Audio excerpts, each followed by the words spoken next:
Selamlar herkese, ben Ulaş. Bugün Minecraft'ta Redstone'u anlamak adlı serimizin ikinci bölümünü çekiyoruz.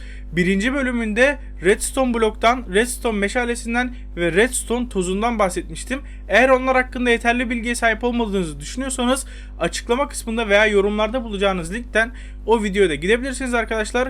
Bu videoda düğmelerden, basınç plakalarından ve şalterlerden ekstra olarak da solid olmayan bloklardan bahsedeceğiz. Haydi videoya geçelim. Evet, bu videoda ilk bahsetmek istediğim item düğmeler. Bunlar da tıpkı redstone meşaleleri veya redstone blokları gibi enerji kaynaklarından bir tanesi. Ve bunları anlatırken iki kategoriye ayıracağım. Taş düğmeler ve tahta düğmeler olmak üzere. Bunların arasında işlevsel olarak fark tahta düğmeler ve taş düğmeler arasında. Onun dışında tahta düğmeler kendi içerisinde işlevsel olarak veya taş düğmeler kendi içerisinde işlevsel olarak bir fark bulundurmuyor. Sadece görünüş farkları var. Fakat tahta düğmeler ve taş düğmelerin birbiri arasında farklılıkları var. Gelin bunlara değinelim. Bunlar da aynı redstone bloğunda olduğu gibi enerji verdiği bloğa ve onun bir blok çevresindeki diğer bloklara sinyal iletebiliyor. Örneğin bir kere tıkladım ve gördüğünüz gibi düğmelerin temelde diğer enerji kaynaklarından en büyük farkı süreli olarak enerji iletiyor olması. Gördüğünüz gibi aktifleştirildiğinde bir süre boyunca enerji veriyor ve daha sonra sinyali geri alıyor. Fakat redstone bloğunda veya redstone meşalesinde veya şalterde böyle bir şey mümkün değil. Onlar enerjiyi kalıcı olarak veriyor. Tabi şalterde biraz daha farklı durum. Onu gelince anlatacağım. Peki taş düğme ve tahta düğme arasındaki farklar neler? Arkadaşlar, aralarındaki ilk fark taş düğmenin tahta düğmeden daha kısa süre boyunca elektrik veriyor olması. Taş düğme tam olarak 1 saniye boyunca sinyal veriyor. Tahta düğme ise 1,5 saniye boyunca sinyal veriyor. İkisi arasındaki süre farkını daha net gösterebilmek için yan yana koydum ve ikisine de hızlıca basmaya çalışacağım. Gördüğünüz gibi tahta düğmeye daha önce basmama rağmen ikisi de aynı anda kapanıyor. Çünkü tahta düğme 1,5 saniye boyunca enerji verirken taş düğme 1 saniye boyunca enerji veriyor. Ayrıca aralarında çok büyük bir fark daha var. Taş düğme oktan veya üçlü mızraktan etkilenmezken tahta düğme ise her ikisinden de etkileniyor.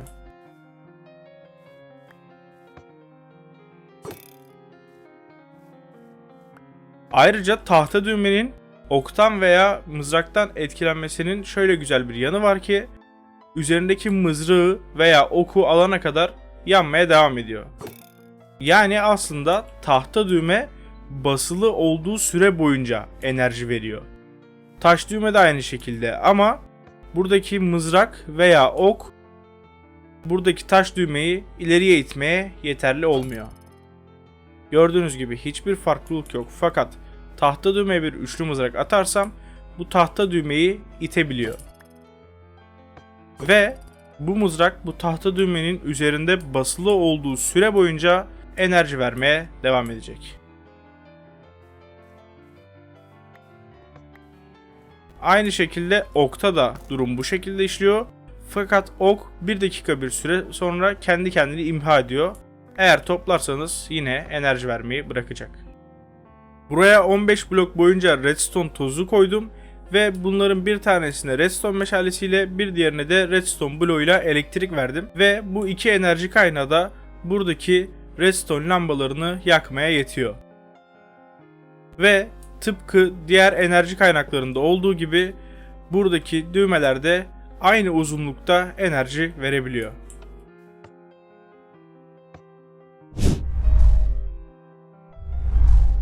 Bahsetmek istediğim bir diğer item ise şalter. Bu şalteri elektrik devrelerindeki anahtar gibi düşünebilirsiniz.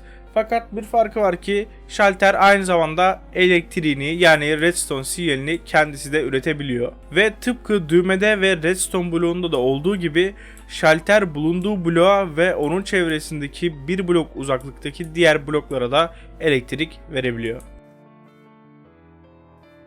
Şalterin diğer enerji kaynaklarından farkı ve en güzel yanı kalıcı olarak açıp kalıcı olarak kapatabiliyorsunuz. Yani örneğin sürekli olarak çalışan farm sistemlerinde açmak, açık tutmak ve kapamak için kullanabilirsiniz. Tahta düğmenin üzerine ok attığımızda bu da uzun süre açık kalabilir fakat şalter gibi kalıcı olmayacaktır. Çünkü buradaki oku aldığınızda bu düğme sinyal vermeyi bırakacaktır. Veya siz bu oku almasanız bile ok 1 dakika sonra kendiliğinden yok olacağı için bu düğme sinyal vermeyi bırakacaktır.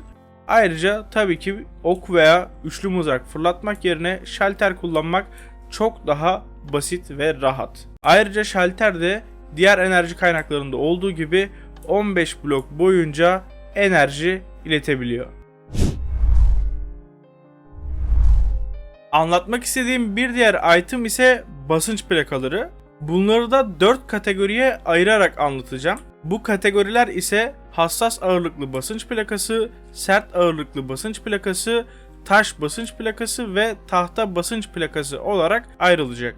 Basınç plakaları genelde üzerinde herhangi bir şey bulunduğunda redstone sinyali üretmeye yarayan bazı eşyalar. Fakat bunların arasında bazı farklılıklar var. Anlatmaya ilk olarak taş ve tahta basınç plakasından başlamak istiyorum. Arkadaşlar, gerekli gücü uygulayabildiğinizde bütün basınç plakaları 15 redstone tozuna kadar enerji üretebilir. Örneğin buradaki taş basınç plakasının üzerine çıktığımda 15 blok ilerideki redstone lambasını yakmayı başarabileceğim.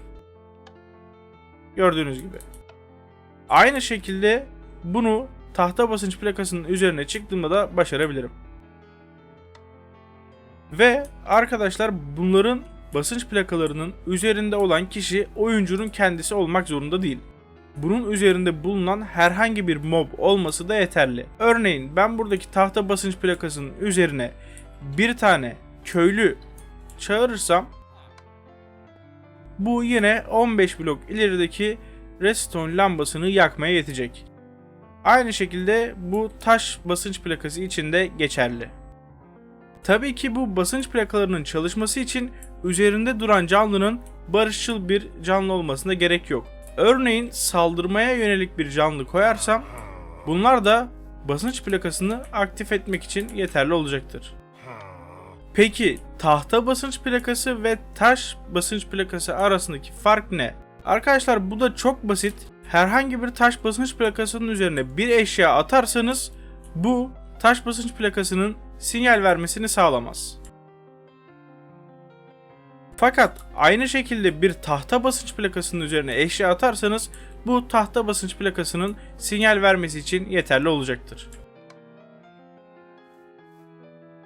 Yani taş basınç plakalarının sinyal vermesi sadece canlılar tarafından sağlanabilirken tahta basınç plakalarının üzerine herhangi bir eşya fırlatmanız da onun sinyal vermesini sağlayabilir.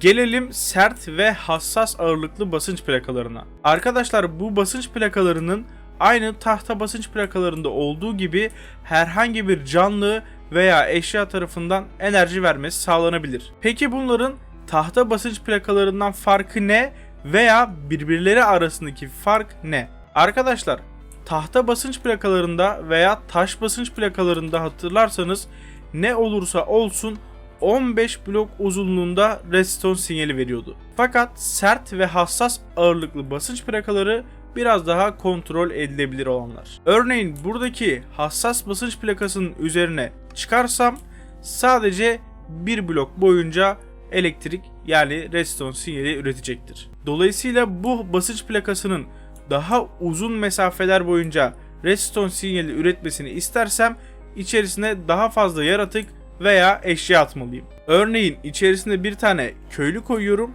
ve sadece bir blok mesafe boyunca redstone sinyali üretiyor. Peki 2 tane koyarsam? Gördüğünüz gibi. Ve bunu ne kadar arttırırsam o kadar uzun mesafeler boyunca elektrik sinyali üretmeye devam ettirecektir. Ama tabii ki bunun da bir sınırı var.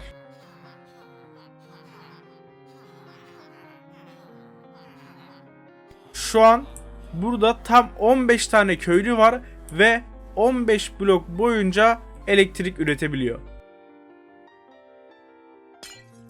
Peki ben bunu 16 veya 17 bloğa kadar uzatıp buraya daha fazla köylü koyarsam ne olur?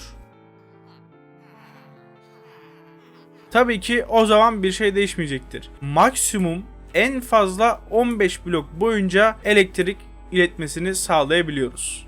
Peki üzerine eşya atarak elektrik üretmesini sağlamaya çalışırsak? Gördüğünüz gibi üzerine bir tane eşya attığımda bir blok boyunca elektrik üretiyor. 2 tane atarsam 2 blok boyunca iletecektir. Fakat ben bunların ortasına bir tane item atıp bunların birleşmesini sağlarsam yine tek blok olarak algılayacak ve tek blok boyunca elektrik iletecektir. Örneğin tam ortalarına bir tane atıyorum. Birleştiğinde bir blok boyunca sinyal iletmeye başladı. Peki bunun nasıl daha fazla iletmesini sağlarız? Tabii ki farklı itemlar atarak. Üzerine attığınız farklı itemlar birleşmeyeceği için her birini başka bir item olarak algılayacak ve ne kadar fazla item atarsanız o kadar uzun süre boyunca elektrik sinyali iletecek. Peki sert ağırlıklı basınç plakası ve hassas ağırlıklı basınç plakası arasındaki farklar neler? Arkadaşlar, hassas ağırlıklı basınç plakasında resiston sinyalini bir blok uzatmak için sadece bir eşya veya bir canlı yeterli oluyordu. Fakat sert ağırlıklı basınç plakasında işler biraz daha farklı. Eğer bu basınç plakasının üzerine bir tane köylü koyarsanız bu köylü bir blok resiston sinyali iletmesini sağlayacaktır. Fakat bir tane daha koyduğunuzda bu 2'ye çıkmayacak. Ta ki bu sayı 10'u geçene kadar, yani 11 olana kadar bir blok boyunca resiston sinyali iletecek. Fakat 11 köylüye ulaştığınızda bu 2 blok boyunca iletmeye başlayabilir. Eğer bir blok daha uzatmak istiyorsanız o zaman 21 köylüye kadar çıkmalısınız.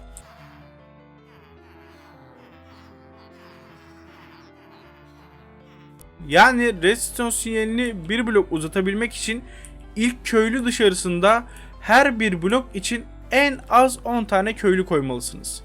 Örneğin 11 tane köylü olduğunda da 2 resiston sinyali iletecektir. 19 tane köylü olduğunda da. Bu demek oluyor ki eğer 15 blok boyunca uzatmak istersem burada en az 141 tane köylü olmalı. Veya 141 tane farklı eşya. Tabii ki bu da diğerleri gibi 15 bloktan daha fazla redstone sinyali iletmenizi sağlamayacaktır. En fazla 15 blok boyunca redstone sinyali iletebilirsiniz.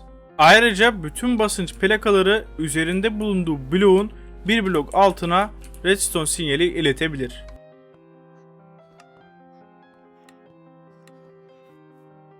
Gördüğünüz gibi. Oyunda hala elektrik üretmenizi sağlayacak ama pek de kaynak denilemeyecek bazı itemler daha var. Ama genel itibariyle enerji kaynaklarının hepsini anlattığımı düşünüyorum. Ve ben de dolayısıyla yine redstone sinyali ile ilgili olan fakat aslında redstone item olmayan itemlarla ilgili bir şey anlatmak istedim. Arkadaşlar, redstone sinyalini iletmenizi engelleyecek bazı itemlar da var. Bunlar tam olmayan bloklar, yarım bloklar veya solid bloklar olarak adlandırılabilir. Burada birçok blok var. Ben bunlardan sadece birkaçını göstereceğim size. Bakın, normal bir bloğun üzerinde basınç plakasına çıktığınız zaman aslında kızıl taşı sinyalini, yani redstone sinyalini iletebiliyorken camın veya ışık taşının üzerindeyken iletemiyorsunuz. Bunlar solid olmayan, yani tam olmayan bloklar diyebiliriz aslında.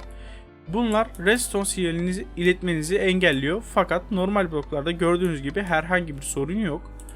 Bu yine aynı şekilde düğmeler için de geçerli. Normal bir bloktan iletirken bir camdan, merdivenden veya ışık taşından sinyali iletmiyor. Aynı şekilde bunun şalterler için de geçerli olduğunu söyleyebiliriz. Arkadaşlar, videoyu burada bitiriyorum. Redstone Repeater'a ve özellikle de Redstone Comparator'a bu bölümde bilerek yer vermedim. Çünkü özellikle Redstone Comparator başlı başına çok büyük bir item, çok fazla özelliği olan bir item. Ona neredeyse sadece bir bölüm ayırmak istiyorum. Dolayısıyla bu bölümde elimizde kalan bazı enerji kaynaklarına da yer verdim. Bir dahaki bölümde Redstone Repeater'dan veya Redstone Comparator'dan bahsediyor olacağım. Videoyu beğendiyseniz like atmayı unutmayın. Düşüncelerinizi ve önerilerinizi yorumlarda belirtebilirsiniz. Kanalıma abone olup zillere tıklayarak diğer videolardan haberdar olabilirsiniz. Başka videoda görüşmek üzere. Kendinize iyi bakın. Hoşçakalın.